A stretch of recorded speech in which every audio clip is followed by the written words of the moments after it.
Bueno, buenas tardes a todos. Muchas gracias por venir a este panel. En este panel vamos a estar charlando sobre los avances que estamos haciendo en materia de ciencias relacionados al carbono y cómo lo viabilizamos para agregarle valor al productor y a la cadena de producción a través de la digitalización.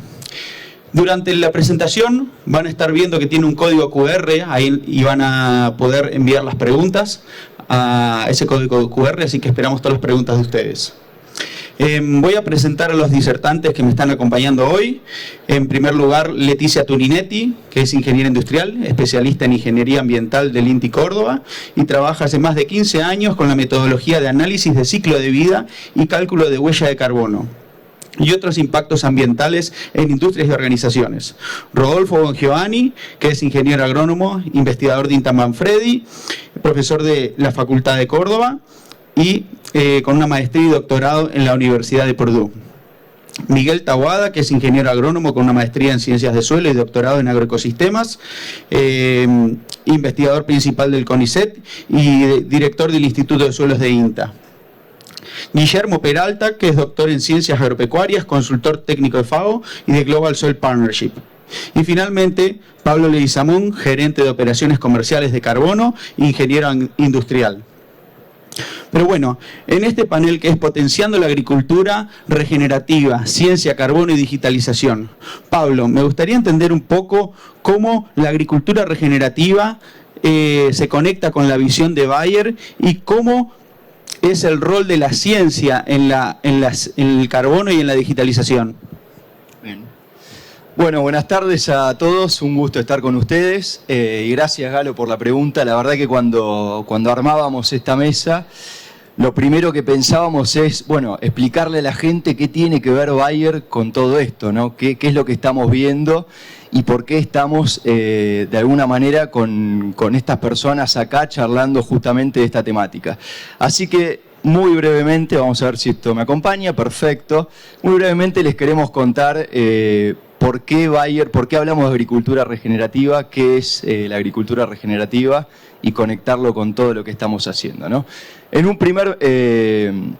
Como un primer elemento, hablar de los dos grandes desafíos que tenemos como industria. Cuando hablamos del agro, primero hablamos de que tenemos que cada vez alimentar más gente, ¿no? Entonces sabemos que para el 2050 se estima que la población crezca un 50%. El desafío que tenemos es fenomenal. ¿Cómo hacemos para alimentar cada vez más gente con probablemente el mismo o cada vez menos condiciones, menos suelo y menos capacidad para generar esos alimentos? Entonces, por ese lado siempre hablamos del producir más con menos. ¿Qué es lo que cambia con esta nueva mirada? Cómo empezamos a hablar también del combate al cambio climático, de restaurar la naturaleza, y ahí vemos en la presentación, en indicadores, qué es para Bayer en este momento restaurar la naturaleza. En esa línea llegamos al concepto de agricultura regenerativa, que es empezar a pensar los sistemas agronómicos de una manera distinta, viendo no solo la productividad, sino otras variables, como les decía, el cambio climático, la huella de carbono, la captura de carbono en el suelo, la biodiversidad, el agua, y cómo empezamos a ofrecerle al productor soluciones para ir en este camino, obviamente, de cocreación. Y en esa línea, lo que venimos trabajando hace ya más de 3 años es en cómo potenciamos estas prácticas, cómo le llevamos al productor nuevas soluciones y cómo empezamos a entender y desarrollar nuevos mercados y valor para la cadena, muy conectado con lo que llamamos el acceso a los mercados de carbono, ¿sí? Entonces, acá siempre tratamos de estructurar 3 grandes desafíos que tenemos como Bayer y como industria, les diría, para poder de alguna manera acelerar y habilitar el acceso a estos mercados de la agroindustria, que son, por un lado, la ciencia aplicada a la agricultura, y me interesa reforzar eso, porque por eso estamos hoy acá, para contarles qué venimos haciendo en cuanto a la ciencia y qué avances venimos teniendo. Pero por otro lado tenemos otros 2 grandes desafíos, que son incorporar las prácticas agronómicas, intensificar más los sistemas, que es una tarea enorme que estamos llevando adelante junto a productores, junto a consultores, y empezar a desarrollar nuevos mercados, empezar a entender de qué manera conectamos al productor, a las prácticas, todo lo que se está haciendo con la industria y con más valor para la cadena. Metiéndonos ya de lleno y no quiero tomar mucho más tiempo, lo que les quiero contar acá es cómo estructuramos la parte de ciencia desde Bayer. Es un foco fundamental, sabemos que es un pilar, que todo lo que estamos haciendo y todo lo que está ligado especialmente a los mercados de carbono tiene que tener una robustez y una solidez académica muy importante, y por eso a nivel LATAM hemos creado este equipo de experts, como lo llamamos nosotros, o de expertos, ahí están los números, donde lo que buscamos es generar transparencia, generar conocimiento y co-crear entre todos distintas herramientas para ir desarrollando los modelos y las distintas alternativas que tenemos para llegar a los mercados, ¿sí? Bien, y por último acá, y ya para cerrar la pregunta, Galo, contarles un poco cómo estamos hoy o qué estamos viendo respecto a generar nuevo valor, generar nuevas líneas de valor para los productores, ¿no? Y estamos hablando de tres grandes elementos que son, por un lado, la regeneración, entonces cómo el productor que implementa prácticas agronómicas diferenciales y que va en línea con todas las variables que les contaba antes, empieza a obtener beneficios de la industria. Cómo, como lo llamamos acá, remover, cómo secuestramos carbono y empezamos a conectar eso con los créditos, y la descarbonización, que es de lo que más vamos a estar hablando hoy. ¿Qué significa esto? Poder generar commodities que estén medidos, que estén certificados, que tengan la huella de carbono medida y que otras industrias y otras empresas puedan tomar como un insumo, puedan conectar con su alcance 3 y puedan utilizarlo para reducir las emisiones que tienen. Así que eso es un poco lo que vamos a estar charlando, y por eso también entendemos que hay mucho valor para toda la cadena, y desde Bayer estamos muy comprometidos en acelerar todas estas iniciativas. Buenísimo, Pablo, muchas gracias. Y en línea con la descarbonización, Miguel, ¿por qué crees que para los productores es importante entender, conocer su huella de carbono? Y Guillermo, también aprovecho, ¿y cómo entendemos después de que conocen su huella de carbono, si están bien, si están mal, si deberían mejorar? ¿Cómo entendemos esa perspectiva de la huella? Bueno, ¿se escucha? Ah, bien, gracias. Empiezo por una pequeña corrección. Porque no soy más director del Instituto de Suelos del INTA, porque me he retirado, o sea, soy director en retiro efectivo con los militares. No, actualmente soy profesor en la Facultad de Agronomía UBA, me he retirado de INTA, básicamente, y sí, y estoy en Carbon Group y soy miembro de la Academia Nacional de Agronomía y Veterinaria. Una pequeña corrección. Gracias. ¿Cómo era la pregunta? ¿Para qué medimos huella de carbono? Sí, porque es importante ¿para qué medimos huella de carbono? Exactamente. Primero habría que empezar pensando qué es la huella de carbono, porque estamos muy atestados de muchas definiciones: secuestro de carbono, huella de carbono, balance de carbono, que todas se conectan entre sí, pero que no son exactamente la misma. La huella de carbono es un indicador, claramente un indicador ambiental de sustentabilidad, pero que resulta de calcular con metodologías estandarizadas cuál es el balance entre las emisiones de gases de efecto invernadero que produce un país, una ciudad, un individuo, un sistema, una empresa agropecuaria, cualquier cosa puede ser realmente, y eventualmente cuál es la capacidad que tiene de compensar esas emisiones con captura de dióxido de carbono atmosférico. ¿Por qué medimos la huella de carbono? Bueno, no me queda otra que esto que conectar con lo que está pasando en el mundo. Pese a que esto se ha generado bastante discusión en la Argentina, con la actual conducción de gobierno particularmente, pero el mundo está ante la principal crisis que tiene, independientemente o por fuera de las grandes guerras, no me voy a meter en eso obviamente, que es el cambio climático y la ocurrencia cada vez más importante de eventos extremos, grandes secas, inundaciones, olas de calor. Estamos hablando de eso. Aumento del nivel del mar. Todo eso está causado por el aumento de las emisiones de gases de efecto invernadero, fundamentalmente por el sector generador de energía, por la quema de combustibles fósiles. Para todo esto, todos los países del mundo se comprometieron a partir de los acuerdos de París en el año 2015 y las negociaciones que vinieron después en la COP de Glasgow, en las que se hizo en Egipto, en las que se hizo en Dubái, a mitigar las emisiones de gases de efecto invernadero para evitar que la temperatura del planeta sufra aumentos mayores que no pasen de los 2 grados centígrados. Para esto hay que reducir las emisiones de gases de efecto invernadero. Todos los sectores se comprometen a esto.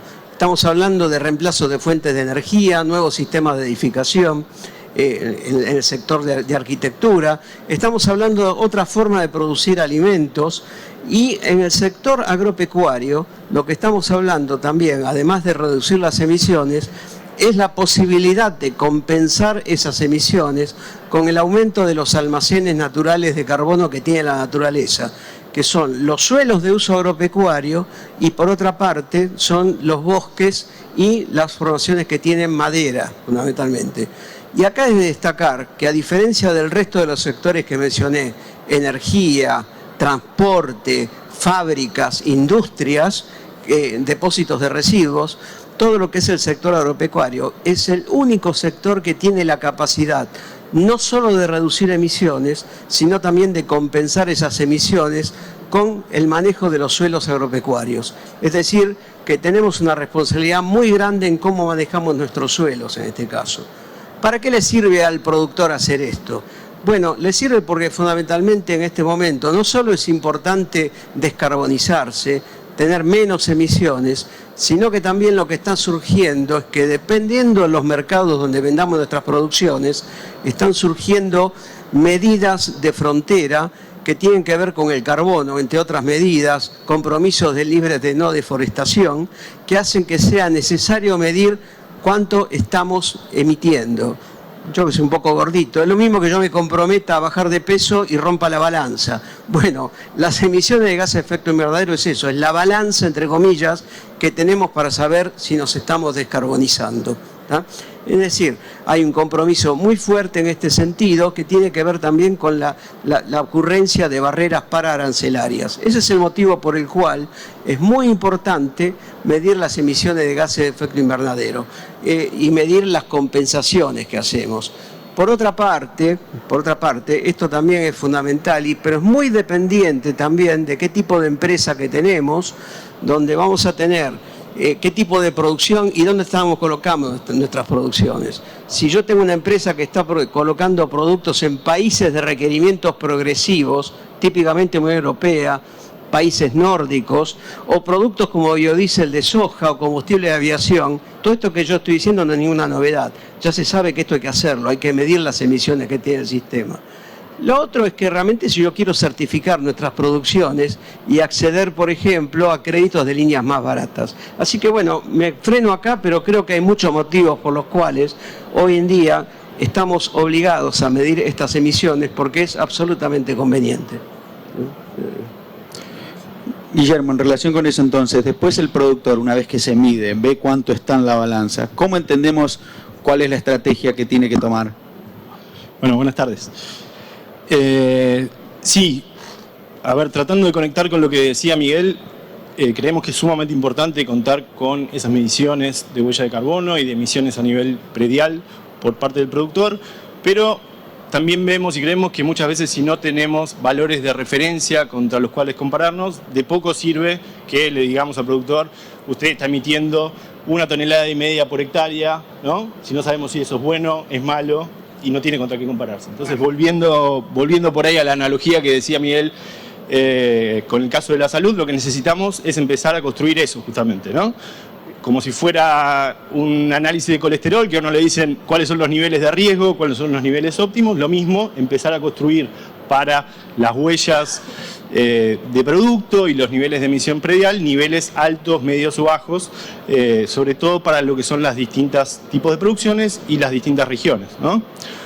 Así como alguien de 20 años no puede compararse con alguien de 60 años, lo mismo alguien que está produciendo en el sudeste con un sistema productivo totalmente distinto al que nos podemos encontrar en el NOA, necesita sus propios umbrales, sus propios valores de referencia, ¿no? Entonces, por ese lado es que estamos avanzando hoy, tratando de determinar, como se ve en el mapa, los niveles de emisión medias para las distintas regiones productivas, basándonos en información primero a nivel departamental, a nivel regional, provisto por los relevamientos de tecnología aplicada de la bolsa de cereales, y en base a esa información de datos de actividad, de uso de insumos, de rendimiento de cultivos y distintas labores que se realizan, poder empezar a estimar cuánto se emite en términos de kilos de CO2 equivalente por hectárea por año y también por tonelada de producto para las distintas regiones del país, ¿no? Y de esta manera contar con umbrales con los cuales el productor se pueda comparar, por lo menos en una primera instancia, con respecto a la media departamental, a la media regional, y de esa manera empezar a construir para arriba en cuanto a la reducción de emisiones. Y por otro lado, en lo que queremos avanzar de la misma manera es buscar... Vuelve un poquito, Pablo, por favor. ¿La anterior? El mapa. Es tratar de determinar en cada una de estas regiones cuáles son las fuentes principales de emisión, ¿no?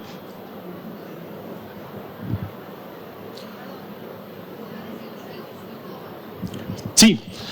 En lo que estamos viendo en el mapa, no quiero andar demasiado en detalles en la manera en la que lo estamos generando. Básicamente nos muestran distintos colores los niveles de emisión en términos de kilos de CO2 equivalente por hectárea por año. En azul, niveles más bajos. En rojo, niveles más altos. Y por ahí lo que se ve es hacia la región del NEA y también hacia la región del sudeste. Valores de emisión anuales más altos, en torno de los 1.500 kilos de CO2 por hectárea por año, y hacia lo que es la región central de Buenos Aires y centro de Córdoba, valores de emisión más bajos, en torno a los 500 kilos de CO2 equivalente por año. Y acá lo que vemos en barra sería el resumen de los niveles de emisión promedio de cada una de las regiones de la red de relevamiento tecnológico. ¿Cómo? Lo podemos preguntar por el QR y después seguimos. Vamos a verlo más adelante. Gracias.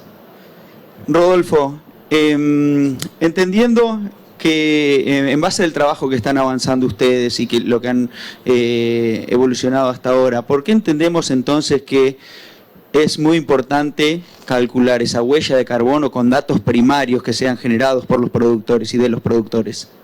Bueno, gracias Galo por la pregunta, y retomando lo que decía Miguel, la huella de carbono es importante medirla porque se puede hacer a nivel global, mundial, son 50 gigatoneladas, a nivel país son 150, 160 millones de toneladas de CO2 que se emiten, a nivel sectorial, a nivel empresa, y entonces ahí a nivel de empresa se puede hacer la huella corporativa, a nivel del predio, del lote, del suelo, se puede estimar la huella, entendida como la sumatoria entre lo que se emite y lo que se remueve, el balance, ¿no? Y nosotros con el INTI, entre el INTA y el INTA, hemos desarrollado para Bayer, en el marco del programa Pro Carbono, una herramienta para poder estimar la huella de carbono de producto, ¿no? Entonces, bueno, cuando hablamos de este tipo de cálculos, son bastante estrictos. Hay una norma que para la empresa es la 14040, 044, 064 para la huella corporativa, y para la huella de carbono de producto es la ISO 14067, que nosotros seguimos al pie de la letra, y después hay algunas normas específicas para los cultivos de grano, ¿no? Entonces ahí la norma esta define la huella de carbono de producto como la suma de emisiones y de remociones. Entonces, por un lado, lo que se consume de combustible, lo que emite el combustible, el fertilizante en la fabricación, en su uso, la propia remoción del suelo, las emisiones de residuos de cultivo, después lo que se puede secuestrar a través de la parte de la captura por la fotosíntesis, y en definitiva, esa sumatoria es lo que se llama huella de carbono de producto, que se puede medir a nivel de una hectárea, como decía recién Guillermo, o se lo puede llevar al producto que se obtiene. Y haciendo un paralelismo con todos los que están acá en esta audiencia, estoy seguro que todos saben perfectamente cuando les hablo del margen bruto, ¿no? Entonces, con el margen bruto llegamos a un balance entre los costos y los beneficios, y llevando ese paralelismo a la huella de carbono, hacemos un balance de emisiones. Contabilizamos más o menos lo mismo, nada más que en vez de ser flujos monetarios, son flujos de emisiones y de remociones. El balance es la huella, ¿no? Como así la rentabilidad o el retorno o el margen bruto es el indicador económico de la actividad, nosotros vemos la huella de carbono de producto como un valor numérico de cada tonelada de producto que sale del campo. Y ahí tenemos que tener en cuenta todo, ¿no? Efectivamente, lo que pasó, comenzando por la siembra, qué tipo de insumos, de curasemillas, o si viene de un semillero. Después tenemos un listado de fertilizantes que se usan. Lamentablemente no están todos, pero podemos ir haciendo el cálculo por el contenido. Lo mismo los principios activos de los agroquímicos, fertilizantes, ya lo dije, los herbicidas, los insecticidas, los fungicidas. Los concentramos en los insumos que ingresan al campo. Después tenemos, bueno, el resto de las actividades, ¿no? La pulverización, la cosecha, la protección del cultivo, pulverización aérea. Después viene la parte por ahí más jugosa de este trabajo que hemos desarrollado nosotros con el INTI para Bayer, y es ofrecer un calculador que también tenga en cuenta qué ocurre con prácticas como cultivos de cobertura, por ejemplo, el efecto de uso del suelo, el efecto de cambio de uso del suelo, que ya les voy a hablar un poquito más adelante. Bueno, todos estos elementos que también se podrían considerar en un margen bruto económico, también los consideramos nosotros en este calculador de huella de carbono, que lo hemos desarrollado para los cultivos de maíz y de soja, esperando que eventualmente Bayer después lo integre a su sistema FieldView y que quizás por ahí desmitifique el mito precisamente de que todos los cultivos secuestran carbono. Bueno, podremos ver que en algunos casos podrá ser, en otros que vengan de algún sistema muy degradado, probablemente sí estén secuestrando, pero en la mayoría de los casos la propia actividad de producir genera emisiones. Entonces quizás el cambio de mentalidad venga de ver cómo se reducen esas emisiones, incorporando nuevas prácticas regenerativas, insumos biológicos y todo lo que está a disposición en definitiva de la agricultura moderna. Bueno, I imagine that calculations, the activity and factors are quite complex. Leticia, how we can make sure that those calculations are correct? What factors do we take as a reference? What are our approaches? What part of the process are we considering? Yes. Good afternoon, everybody. Going back to what you said al principio, Galo, about the correction of the company as Ascensias, we have developed this together with Roberto from the point of view of science and applied technology. To apply it to the agricultural productive sector. My colleagues here in the panel have explained part of the topic that brings us together, the methodology that we implement with this carbon footprint and a calculator takes into account the life cycle analysis, because it takes into account all the inputs that across the life cycle are used in that farm, and so we calculate the carbon footprint per product. In this case, it's 1 ton of soy or 1 ton of corn. We supplement or complete Guillermo's work. They want to find reference factors for farmers. So we come up with a calculator. The calculator is an empty tool because we have preloaded all the inputs. We try to add as many as possible, but we believe that we have included all the agrochemical fertilizers, seed treatments, energy factors. There's also the possibility to include irrigation with fuel or power, electric power.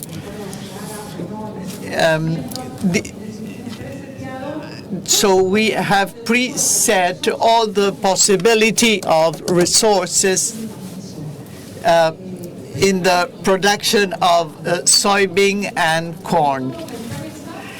we have to include the farmer, the company, and then we see how this is reflected in a higher or lower carbon footprint. We can play with the numbers. What can happen if I reduce the use of this input, of this fertilizer, or I increase that?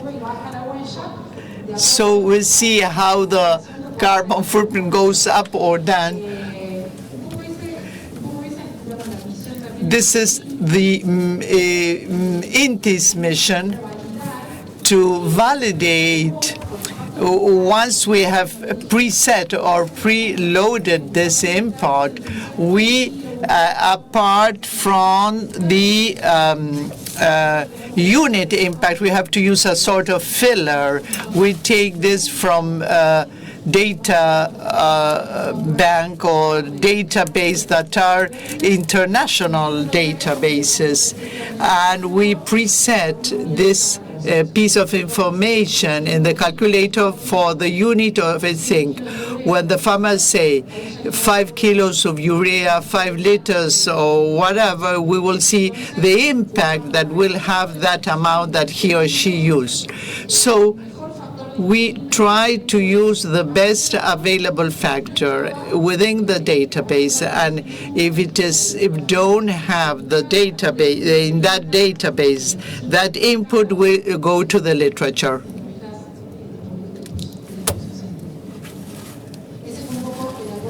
This has been the INTE's contribution. And one more thing.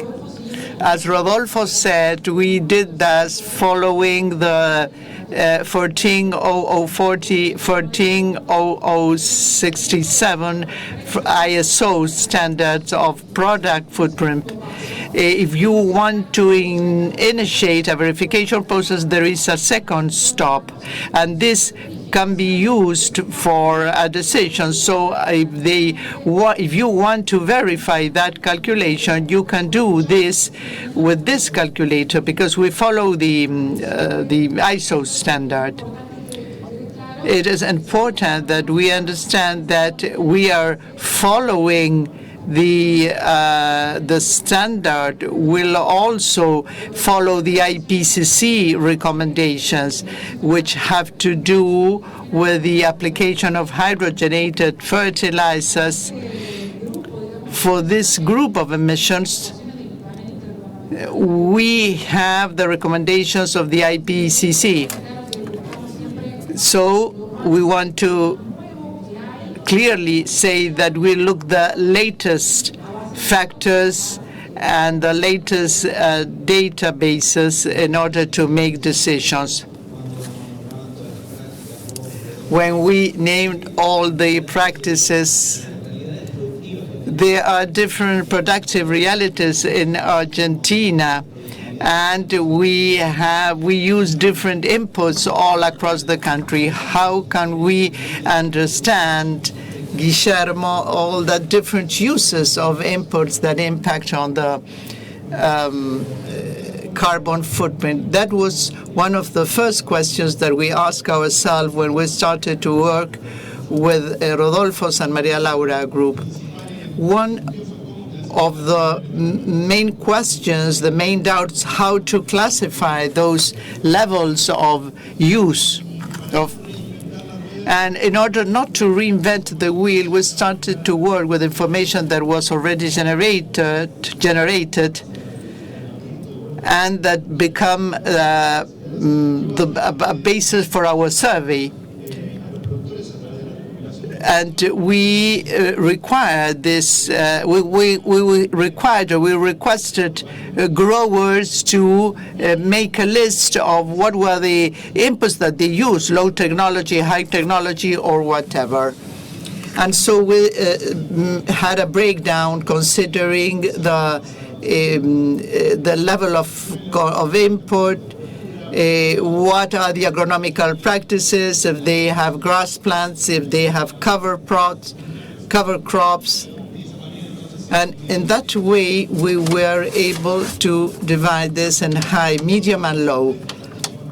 And the interesting thing was that when we started to estimate, to calculate emission in each region, so considering these three items provided by the farmer, we have that the growers with high emissions, high technologies, and high productivity and high yield, this is what we expected, but the data are showing us different things. This graph, this chart shows emissions in the forestry sector, year average.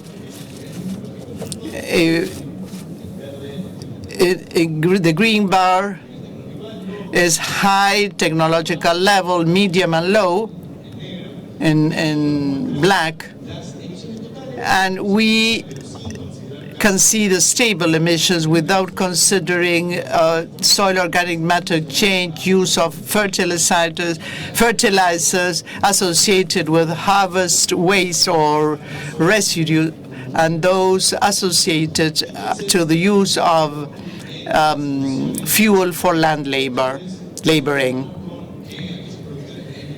Farmers with a high technological levels are producing emissions that are 10 or 15% lower than those who have medium and low technological inputs. This is associated with the soil organic matter in changes.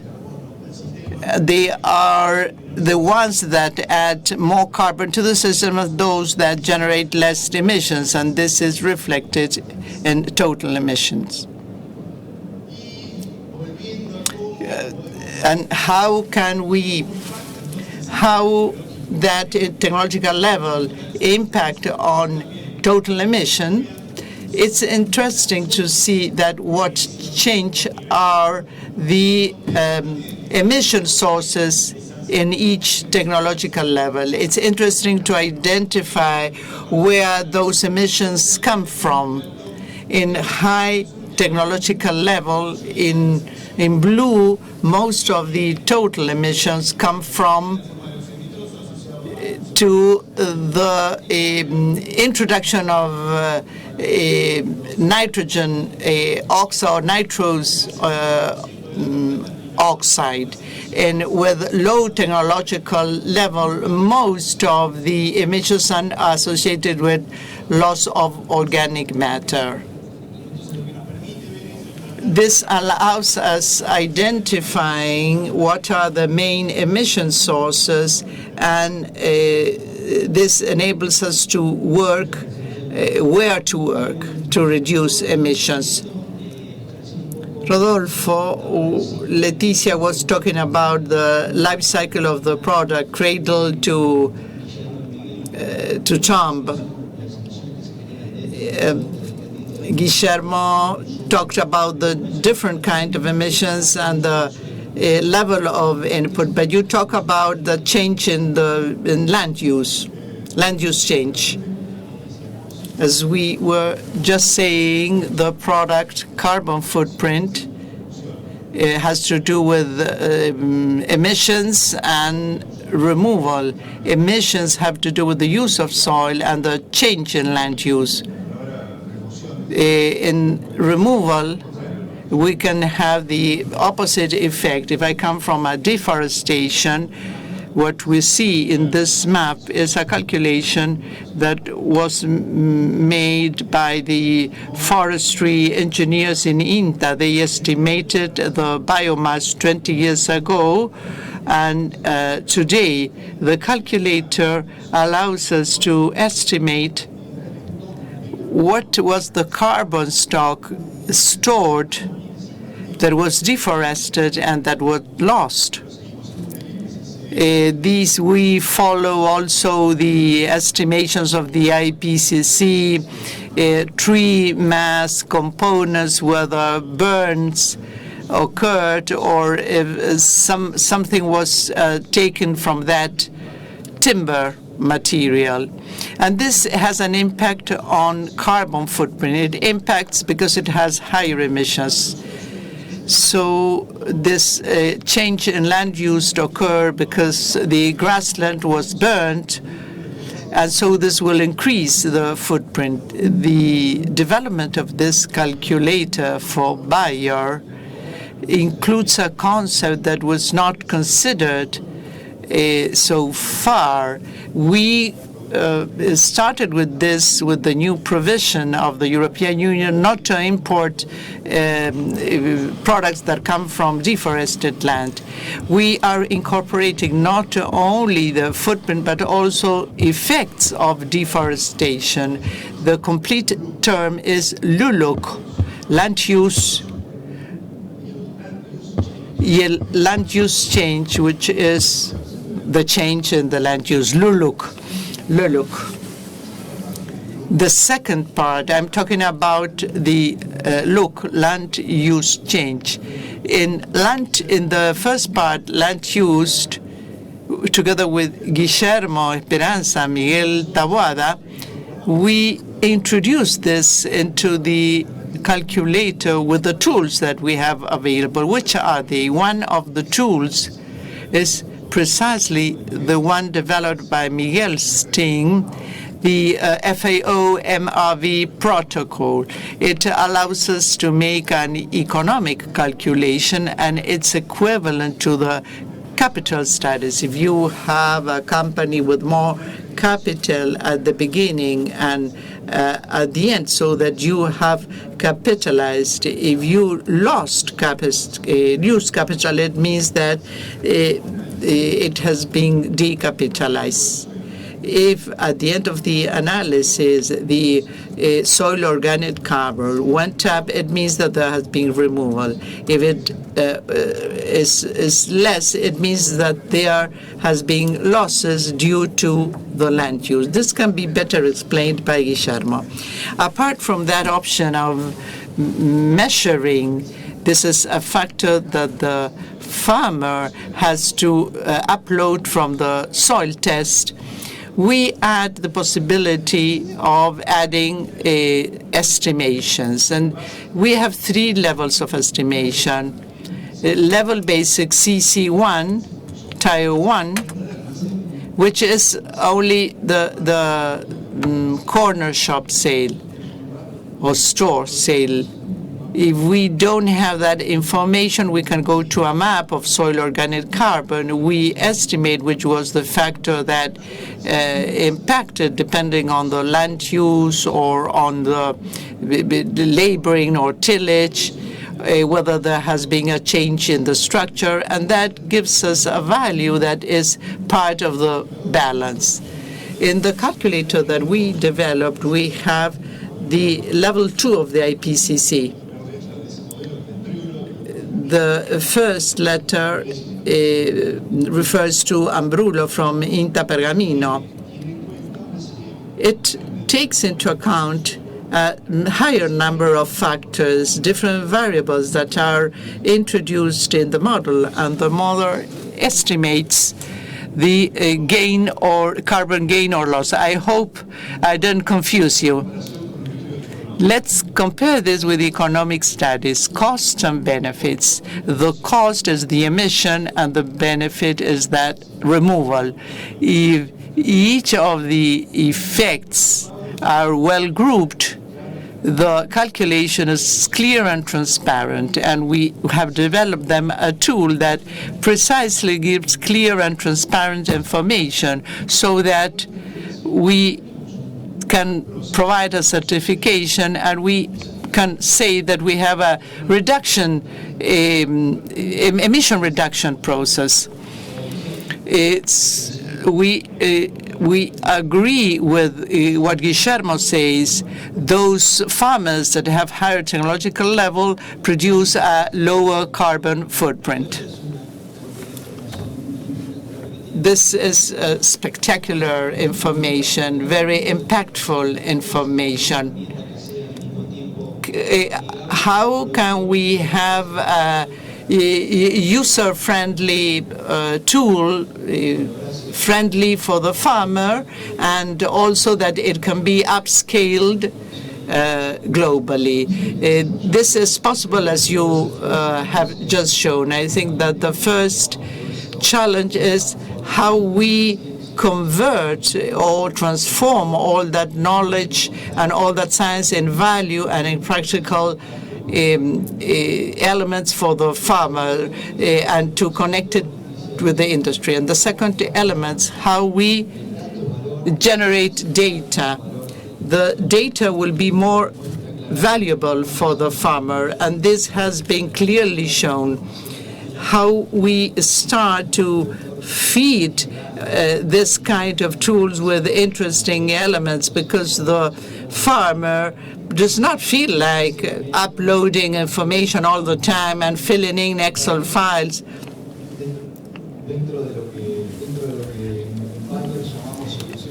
In Bayer, we call digital solutions for agriculture. I had two elements that I wanted to show which are really central.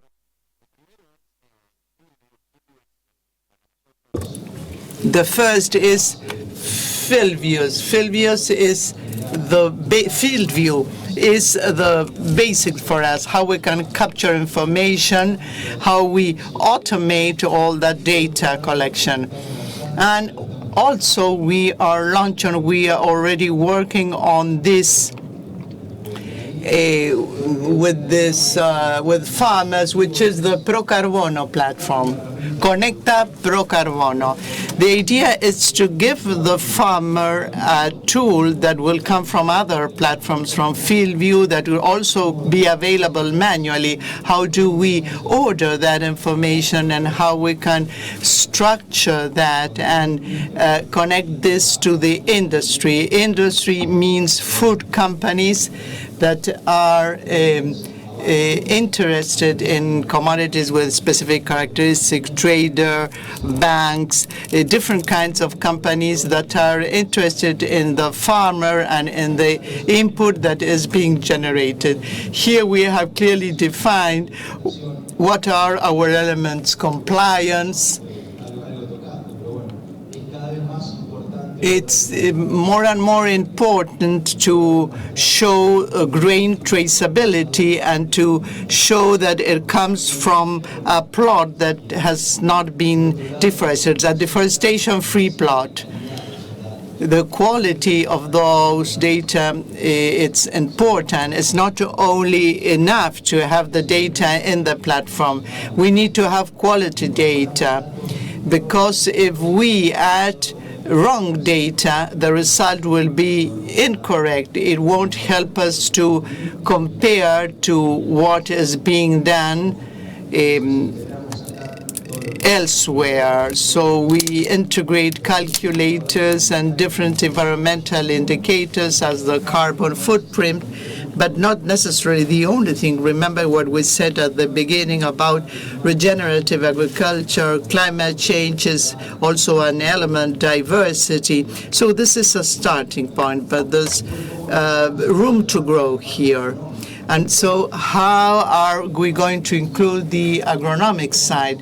What we are working on in the farming sector, and through digitalization, we make this information available for farmers. We can better produce or use the carbon that is accumulated in the soil, as Rodolfo was saying. And down here, the co-creation with the chain is central, because buyer can understand things in a way, the farmer in another way, but the one who is in contact with the consumer and who's trying to understand these initiatives are all these players that I was talking about. So I think that it is central to adapt and to adjust each of the elements depending on the needs of each targeted market. So we expect to provide additional value to the farmer.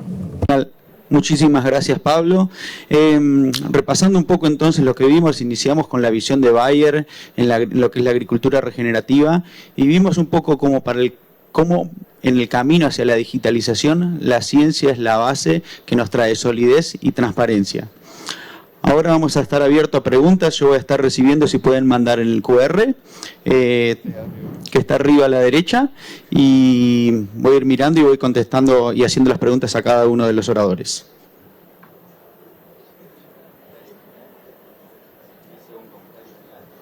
Aprovecho, mientras Galo busca, una cuestión que no se comentó, por ahí muchos lo conocen, pero soy medio obsesiva, que quede claro. Cuando uno habla de cálculo de huella de carbono, habla de emisiones de dióxido de carbono equivalente. ¿Qué quiere decir la palabra equivalente? Porque yo menciono, bueno, acá Miguel, Guillermo hablaron mucho, y Rodolfo también, del carbono o el dióxido de carbono. Yo mencioné fertilizantes nitrogenados. Entonces, ¿qué es esto de distintas emisiones? Sí, cuando uno dice huella de carbono, habla de emisión de distintos gases que cada uno tiene un poder de calentamiento diferente. El dióxido de carbono tiene la base 1, es el que se puso como, digamos, con base 1, y el nitrógeno emitido, por ejemplo, con la utilización de fertilizantes nitrogenados, tiene un poder de calentamiento 300 veces superior al dióxido de carbono. El tercer gas, que siempre se menciona porque es emitido, quizá no en este proceso, pero sí en la fermentación ruminal de los rumiantes, y también en el tratamiento de residuos o en los efluentes, es el metano. El metano tiene un poder de calentamiento de aproximadamente entre 24 y 28 veces superior al dióxido de carbono. Entonces, la suma de la emisión de todos estos gases, yo mencioné 3, pero hay otros, es lo que se denomina huella de carbono, y la forma de expresarlo, la unidad de medida, y ahí es donde el INTI también es bastante obsesivo, es el dióxido de carbono equivalente, porque se cuenta el dióxido de carbono y a los demás gases de efecto invernadero, para consolidarse en la denominada huella de carbono. Era eso, Galo, aclaración. Muchísimas gracias, Leticia. Acaban llegando las preguntas y tengo una que creo que es para vos, y nos dice: la metodología de análisis de ciclo de vida usada para crear el calculador ¿contempla la capacidad del suelo para capturar carbono? Sí, la metodología de análisis de ciclo de vida, capaz Rodolfo después quiere complementar, contempla todo lo que genera emisiones y todo lo que genera secuestros o remociones. Todo lo que tiene que ver o lo que contribuye a la producción de una tonelada de maíz o de soja en este caso, o de cualquier producto. Así que la respuesta sería sí, se cuenta en esa, cuenta del almacenero que dijo Rodolfo, entre emisiones y remociones se tiene en cuenta lo que el suelo puede, digamos, capturar. Y lo que se mencionó, pero quizá pasó medio rápido, también si se hace un cultivo de servicio dentro del proceso, digamos, o del periodo de producción, también es tenido en cuenta todo lo que puede ser las emisiones asociadas al uso de alguna semilla y de la siembra de ese cultivo de servicio, y lo que podría ser secuestrado en ese suelo por estar justamente ese cultivo. Lo menciono especialmente porque había pasado medio por arriba, y como la metodología de análisis de ciclo de vida nos pide, se tiene en cuenta todo lo que haga a la producción de esa tonelada de producto. Genial, Leticia, muchísimas gracias. La siguiente pregunta estaba relacionada con... relacionada con si un productor particular quiere medir ¿por qué debería medir su huella? ¿Qué beneficio tiene para un productor medir su huella de carbono? ¿Querés ir vos o...? Empezá vos. ¿Empiezo yo? Bueno. ¿Anda esto? En realidad los beneficios son varios y todo depende fuertemente de qué tipo de productor. Creo que lo había dicho al inicio esto.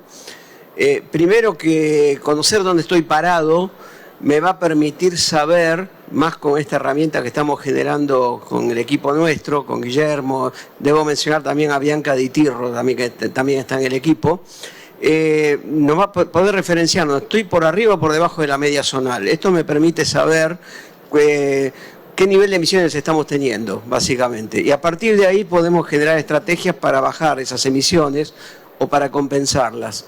La pregunta que está implícita en quien la hizo, supongo yo, es: che, ¿y esto para qué me sirve? Bueno, primero sirve como conocimiento, pero fundamentalmente hay un camino de crecimiento acá. Uno de ellos es que, conociendo la huella y en un camino de trazabilidad que muy bien lo mencionó Pablo, eso, Eventualmente, actualmente hay en el mercado, en el sistema de los bancos, hay bancos que están otorgando créditos verdes a tasas preferenciales a quien demuestre descarbonización o a quien demuestre que esté midiendo esto. A partir de eso también hay cadenas que hoy en día están certificando sus productos por su huella de carbono. Les paso el ejemplo de los vinos. Los vinos que se producen en nuestras zonas productivas, ya no solo hablo de Mendoza, tenemos viñedos en todo el país ya, afortunadamente. Quien exporta vinos lo hace con su huella de carbono y su huella hídrica en este momento. Es decir, cuando estamos conectados con mercados exportadores, sí o sí tenemos que medirla. Y finalmente, podría hablar más de esto, termino con la frutilla del postre de esto, que es un camino mucho más complejo, que es la de eventualmente entrar en lo que se llama la obtención de créditos de carbono con certificadoras internacionales.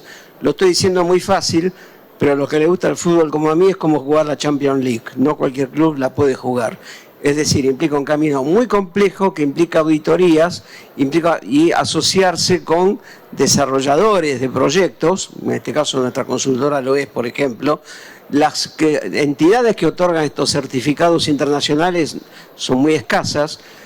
¿Qué significa que otorgan certificados? Que son aquellas entidades cuyos créditos de carbono son reconocidos por los compradores. Por ejemplo, empresas que quieran descarbonizarse, petroleras, empresas de aviación, compañías, necesariamente van a créditos obtenidos por empresas reconocidas, certificadoras reconocidas, como puede ser Verra con B corta, estoy hablando, como puede ser Gold Standard, por ejemplo. Entonces, cerrando un poco la pregunta, ¿para qué sirve la huella de carbono? Bueno, en todo un crescendo de posibilidades que parte desde autoconocimiento, saber dónde estoy parado, el acceso a créditos de financiamiento verde, la trazabilidad hasta llegar a los créditos de carbono. Muy completa. Sí, sí. Voy a agregar una sola cosa y voy a ser muy concreto acá. En el corto plazo, ¿cuál es la oportunidad para el productor? Y para el país, les diría, y para la industria, ¿cómo le agregamos valor adicional al commodity, a la exportación de un grano de soja, de un grano de maíz, a través de los datos, de la trazabilidad, de la medición de la huella de carbono, que en definitiva te está demostrando de alguna manera cómo producimos? Entonces, ¿cómo contamos esa historia de cómo se produce en Argentina? La siembra directa, los cultivos de cobertura, la intensificación de los sistemas, todo lo que fue saliendo en esta charla. Bueno, ¿cómo podemos usar este valor para contar esa historia, para posicionar el grano en otras geografías y de alguna manera obtener valor adicional? Y el ejemplo concreto es el programa que tenemos en la calle funcionando junto a Viterra, que es Sigaris, donde el productor está siendo reconocido con un diferencial de precio si entrega el grano con la huella de carbono medida, con la trazabilidad, con la certificación y la validación socioambiental y de libre deforestación. Entonces, ¿qué les quiero dejar acá? Que esto no es una historia que estamos contando de algo que puede suceder en 5 años, sino que es algo que Bayer, junto con Viterra y muy pronto otras compañías más, ya está haciendo en el campo con los productores. Ya es una situación real y que está escalada en muchos cientos de miles de hectáreas. Genial. Muchísimas gracias. Dado que para el cálculo de emisiones de gases de efecto invernadero tomamos la metodología del IPCC, ¿esto no exagera las emisiones reales de Argentina? De ser así, ¿se puede hacer algo para mejorar esta estimación que nos perjudica?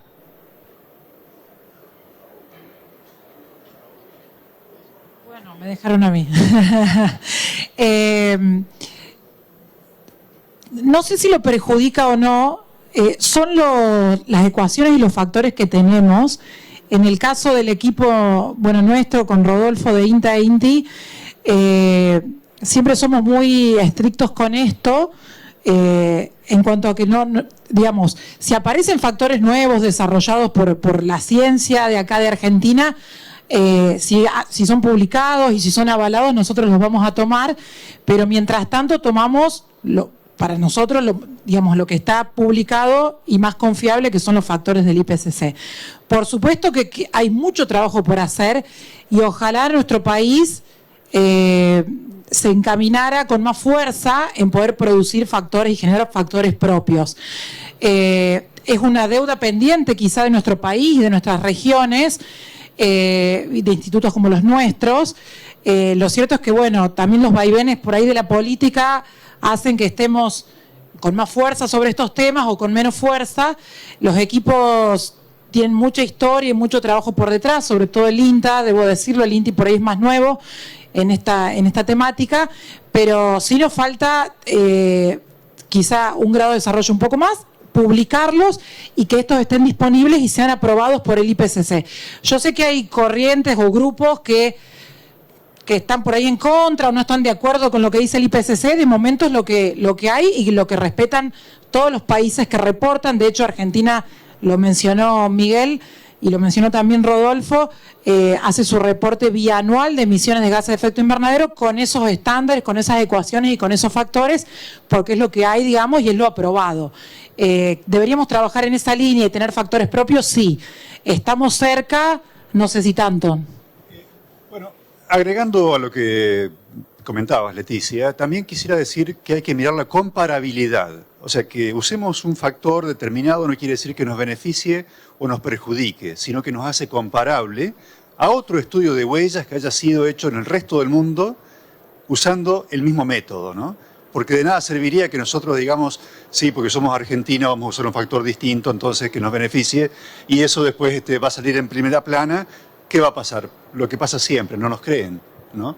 Entonces, que usemos factores de emisión, que usemos valores del IPCC es algo bueno, es algo, diría, demostrable, comparable, neutro, no sé cómo más decirle, pero de forma que nos crean, que es transparente, ¿no? De forma tal que yo diga, bueno, la huella de carbono de esta tonelada de maíz producida acá tuvo este valor que puede ser comparada con otra huella de carbono de otra parte del mundo, incorporando el análisis del ciclo de vida, el cambio de uso del suelo, el uso del suelo. Y en este calculador nosotros hemos tomado para uso del suelo un trabajo de Villarino, de INTA Balcarce, y el equipo de colaboradores, donde modifica el IPCC. ¿Qué necesitamos nosotros para incorporar este tipo de estudios locales? Que hayan sido publicados en revistas científicas con referato, puede ser en castellano, siempre y cuando tenga el resumen en inglés, ¿no? Una serie de cositas que a uno le permite ir incorporando cosas locales, pero no olvidarnos de lo siguiente, ¿no? Ser objetivos, esa es la palabra que quería decir. Ser objetivos es usar un método consensuado a nivel internacional. Y el organismo que reúne todo eso es el IPCC, del cual acá Miguel tiene mucha experiencia. Perfecto, Rodolfo, no tengo fue clarísimo lo que dijiste. La base de datos de factores de emisión del IPCC sale de datos de la literatura internacional, donde sí, la mayor parte, como es de esperar, están publicados en el hemisferio norte, hay algunos en el hemisferio sur, pero Argentina en los últimos años ha crecido mucho en ese sentido. De cualquier manera, yo quería agregar algo. La mayor limitante que tenemos no es que no tenemos factores de emisión propios, que sí, sería deseable tenerlos, sin ninguna duda, sino realmente de que estamos faltos a veces de buenos datos de actividad. Yo creo que es eso lo que nos está pasando. Lo que mostró recién Guillermo en el trabajo que hacemos es que la gran diferencia por nivel tecnológico la está dando el comportamiento de los suelos. Quien aplicar tecnología, ¿saben lo que es fundamentalmente? Es agregar nutrientes. Nuestros suelos han perdido nutrientes, nitrógeno, fósforo, azufre, calcio, magnesio, potasio. Entonces, se hace poco análisis de suelo. Quien agrega nutrientes construye materia orgánica. Y la otra pata fundamental es, además, donde tenemos la posibilidad de tener fotosíntesis, tener cultivos de invierno, tener cultivos de servicio.